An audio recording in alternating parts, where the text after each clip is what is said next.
Pemirsa, kita akan jeda dulu. Kami masih akan kembali dengan informasi tentang kesiapan Gubernur dan penertiban kawasan lokalisasi Kalijodo membuat sejumlah pekerja seks komersial mulai mengemasi barang-barang mereka untuk pulang ke kampung halamannya. Para PSK ini lebih memilih untuk pulang kampung daripada harus bertahan karena kondisi di Kalijodo yang sudah sepi dari pengunjung. Tampak sejumlah peserta seks komersial mengemasi barang-barang dan membawanya keluar dari kafe-kafe yang ada di kawasan Kalijodo. Kebanyakan para PSK di Kalijodo bukanlah penduduk Jakarta, melainkan pendatang yang mencoba mengadu nasib di ibu kota. Kawasan Kalijodo merupakan kawasan perjudian dan prostitusi yang sudah ada sejak tahun 1939. Kawasan Kalijodo ini rencananya akan dibongkar oleh pemerintah Provinsi DKI Jakarta karena dianggap berdiri di lahan terbuka hijau.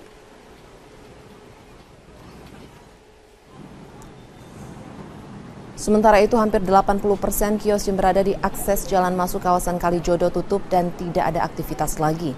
Tutupnya kios-kios ini menanggapi pernyataan Kapolda Metro Jaya Irjen Pol Tito Karnavian yang akan melakukan operasi cipta kondisi dengan mengerahkan 2.000 personil untuk mengamankan preman yang berada di Kalijodo.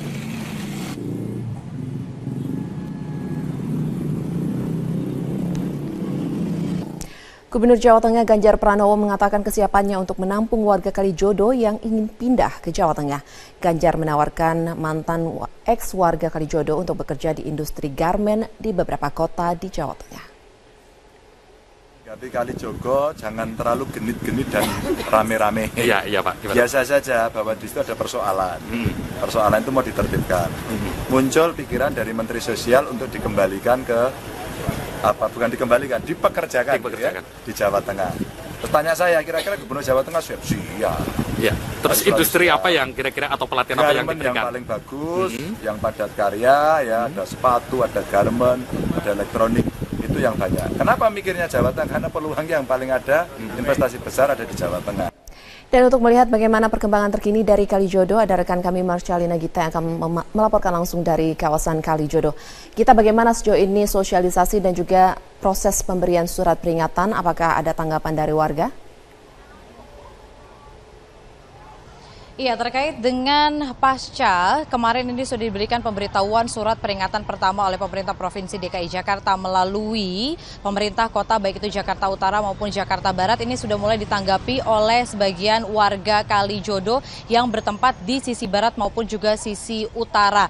Karena untuk hari ini kita juga melihat bahwa sudah ada kafe-kafe ataupun juga toko ini yang sudah mulai tutup, bahkan pemilik kafenya pun juga ini sudah mulai mengemasi barang-barang mereka. Tadi saya memantau ada di salah satu gang yang berada di RW 05 Kalijodo Jakarta Utara, ini sudah tutup, sepi, tidak ada aktivitas sama sekali. Padahal sebenarnya sebelumnya ini setiap harinya di kawasan tersebut khususnya ini banyak sekali kafe dan juga toko yang melakukan aktivitas rutin setiap harinya. Namun saat ini kondisinya sudah sepi, tidak ada aktivitas sama sekali, bahkan toko sudah tutup, pemiliknya pun juga sudah mengemasi barang-barang dan sudah memindahkan, mengosongkan bangunan mereka. Bahkan juga tadi sempat melihat sudah ada juga yang mulai membereskan barang-barangnya walaupun masih ditempatkan di bangunan tersebut. Tidak hanya baik itu kafe ataupun toko yang banyak sekali di wilayah Kalijodo ini yang sudah tutup, sebagian warga yang berada di wilayah Kalijodo pun juga ini sudah mulai mengemasi barang-barang mereka setelah dikeluarkan surat peringatan pertama. Dan mereka, walaupun sampai saat ini setelah mereka sudah mengemas-kemas, mereka masih belum tahu akan pindah kemana. Ada sebagian warga yang mencoba untuk mencari kontrakan di sekitar wilayah Kalijodo. Namun sebagian warga lainnya yang berada di wilayah Kalijodo masih juga tetap bertahan untuk berada di wilayah Kalijodo dan tidak mengemasi barang-barang mereka. Ada berbagai alasan yang mereka utarakan pada saat tadi saya mencoba untuk berbincang bersama dengan warga yang tetap memilih untuk bertahan karena mereka berpikir ini masih terlalu terburu-buru sekali untuk proses penggusuran wilayah Kalijodo. Mereka pun juga masih belum bisa mencari di manakah nantinya tempat tinggal mereka jika wilayah Kalijodo ini sudah dibongkar, dan mereka sampai saat ini pun juga masih mencoba untuk mencari kontrakan walaupun sebenarnya sudah ada opsi yang diberikan oleh Pemprov DKI Jakarta, yakni dengan menyediakan rusunawa baik itu Pulau Gebang maupun rusunawa Marunda. Ada sebagian warga yang memilih untuk baiklah kita akan pindah ke Rusunawa, namun masih ada juga sebagian warga yang tidak memilih untuk nantinya dipindahkan ke Rusunawa karena lokasi yang cukup jauh. Dan sampai saat ini pun juga warga Kalijodo, Jakarta Utara masih menginginkan adanya sosialisasi lebih lanjut lagi kepada mereka dan memberikan kepastian apakah nantinya ada ganti rugi yang diberikan kepada warga Kalijodo dan dipastikan di manakah nantinya mereka akan ditempatkan setelah Kalijodo akan dibongkar oleh Pemprov DKI Jakarta. Demikian Elvita. Ya, lalu kita dari pantauan Anda sendiri sejauh mana sebenarnya efektivitas dari sosialisasi yang dilakukan oleh pihak Pemprov ini?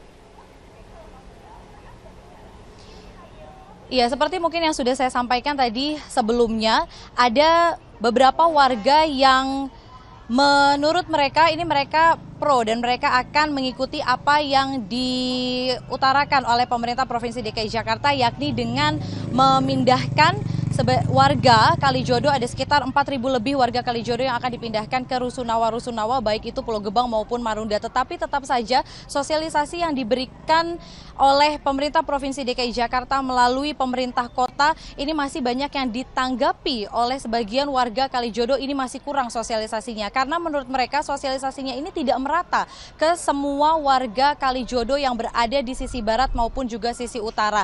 Karena dari mereka pun juga sampai saat ini masih belum mendapatkan kepastian apakah benar mereka akan seluruhnya ditampung di Rusunawa, baik itu Pulau Gebang maupun juga Marunda. Dan dari posisi Rusunawanya pun juga ini cukup jauh dari tempat Kalijodo sehingga masih banyak sekali pertimbangan yang saat ini mereka khawatirkan, yakni tidak hanya nasib pendidikan anak-anak mereka yang masih duduk di bangku sekolah, namun juga kepastian apakah mereka akan benar-benar mendapatkan unit Rusunawa nantinya jika Kalijodo ini sudah dibongkar.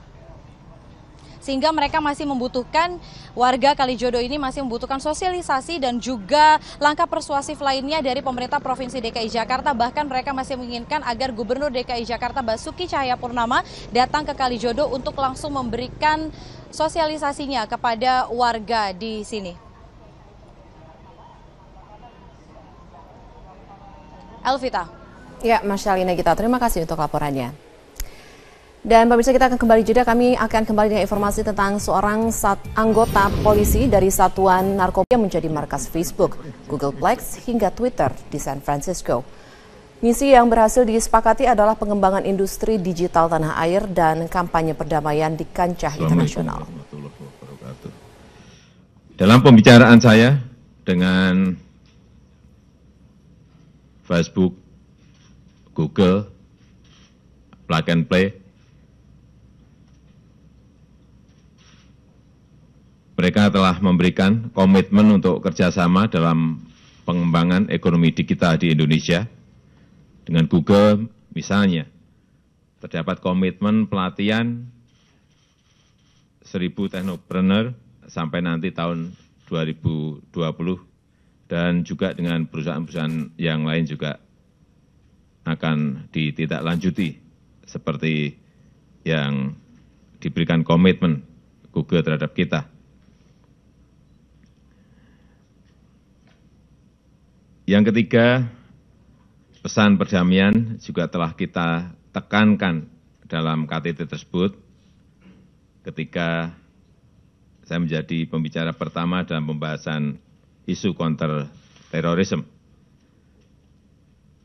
Pesan damai ini juga kita tindak lanjuti pada saat kunjungan ke Silicon Valley. Kita mengajak industri sosial media untuk bergabung dengan kita dalam menyebarkan narasi nilai-nilai toleransi, nilai-nilai moderasi, dan nilai-nilai perdamaian. Saya juga sangat senang bahwa mereka sangat antusias untuk membantu inisiatif kita yang kita namakan Empowering Leaders of Peace. Demikian yang bisa saya sampaikan. Terima kasih. Assalamualaikum warahmatullahi wabarakatuh. Muktamar penyatuan dualisme di tubuh P3 masih menemui kebuntuan meski lahir SK baru yang menghidupkan kepengurusan Bandung. Kubu Jan Faris bersikeras muktamar tidak perlu digelar karena P3 sudah punya satu kepengurusan, yaitu hasil Muktamar Jakarta. Pemerintah melalui Menteri Hukum dan HAM sudah menghidupkan kembali kepengurusan P3 hasil Muktamar Bandung. Kepengurusan dengan masa bakti 6 bulan diberi kewenangan untuk membentuk panitia muktamar yang demokratis, rekonsiliatif, dan berkeadilan. Sekjen P3 hasil Muktamar Bandung, Romah Hurmuzi menyebut pendekatan Menkumham yang mirip dengan pola Golkar diharap dapat mengakhiri kebuntuan. Penyelesaian P3 tidak berbeda sama sekali dengan Golkar, karena itulah penyikapan dari kader terhadap surat keputusan itu kita harapkan juga bisa legowo dan ikhlas, karena dengan diterbitkannya surat keputusan ini tidak ada yang dimenangkan, tidak ada juga yang dikalahkan, karena kita kembali kepada titik sebelum konflik.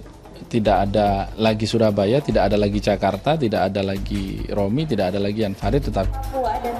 Respon P3 kubu Muktamar Jakarta tetap menolak solusi Menkumham dan justru mengajak Romi kembali ke jalan yang dianggap benar, yaitu kepengurusan Jan Farid. Nah, sebetulnya kalau tidak suka pun dengan ketua umum kami atau pengurus di kami, segera di SK-kan, dirembukan saja,